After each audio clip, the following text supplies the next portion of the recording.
قومی امن کمیٹی برائے بین المذاہب ہم آہنگی پاکستان حیدرآباد ڈویژن کی جانب سے کشمیری عوام سے یکجہتی کے لیے ریلی کا اہتمام کیا گیا، جس میں تاجر برادری، علماء کرام اور عمائدین شہر کے علاوہ خواتین و مردوں نے بڑی تعداد میں شرکت کی۔ کشمیر بنے گا پاکستان ریلی کے شرکاء بھارت اور مودی سرکار کے خلاف نعرے بازی کرتے رہے۔ ریلی کے حوالے سے الحاج گلشن الہی، NPCIH کے سربراہ احسن ناگڑ اور دیگر نے کہا کہ کشمیریوں پر جو ظلم و ستم ہو رہا ہے اس کو جو ہے پوری دنیا میں اجاگر کرنا، لوگوں کو بتانا دنیا بھر کے کہ یہ ظلم و ستم اب بند ہونا چاہیے۔ ہمارے ماؤں بہنوں جنہوں نے لاکھوں کی قربانیاں دی ہے، انشاءاللہ ایک نہ ایک دن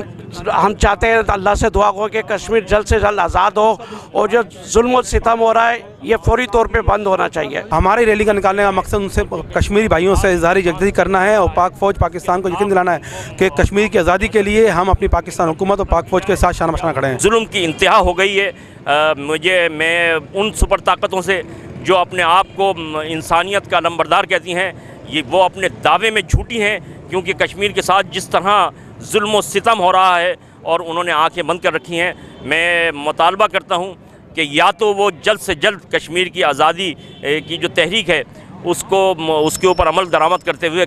ہندوستان سے کشمیر کو آزاد کرائیں، ورنہ میں پاکستان کے افواج سے مطالبہ کرتا ہوں کہ کسی بات کی فکر کیے بغیر جہاد کا اعلان کریں۔ پورے مسلمان قوم، پورے پاکستانی قوم ان کے ساتھ شانہ بشانہ کھڑی ہے، اور امید کرتے ہیں کہ انشاءاللہ تعالی ہم بہت جلد کشمیر کی آزادی حاصل ہوگی۔ ریلی میں شریک تاجر رہنما نے تحریک انصاف کے رہنما اور کشمیر کمیٹی کے علی امین گنڈا پور کو فوری برطرف کرنے کا بھی مطالبہ کر دیا۔ میری حکومت پاکستان، وزیر اعظم پاکستان باجوہ صاحب سے ریکویسٹ ہے کہ کسی ایسے آدمی کو بنایا جائے، جیسے فضل الرحمان سے جان چھڑائی گئی ہے اس طرح امین گنڈا پور سے بھی جان چھڑائی جائے، تاکہ وہ کوئی کشمیر کے بارے میں جانتا ہو، ہمارے ملک کے لوگوں کے جذبات کو جانتا ہو کہ لوگ کتنا چاہتے ہیں کہ کشمیر کو پاکستان بنایا جائے۔ ہمارے وزیر بنا دیے گئے، اس کو کشمیر کے بارے میں پتہ ہی کچھ نہیں ہے۔ حکومت کو چاہیے کہ وہ علی امین گنڈا پور سے اس معاملے پر وضاحت طلب کرے اور کشمیر امور کے لیے کسی اہل شخص کا انتخاب کرے۔ کیمرامین مانی جٹ کے ساتھ علی احمد شیخ، سٹی نیوز، حیدرآباد۔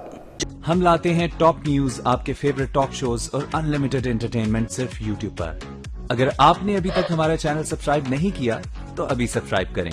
اور بیل آئیکن کو کلک کر کے ہماری لیٹسٹ ویڈیوز کے بارے میں اپڈیٹ جانیں۔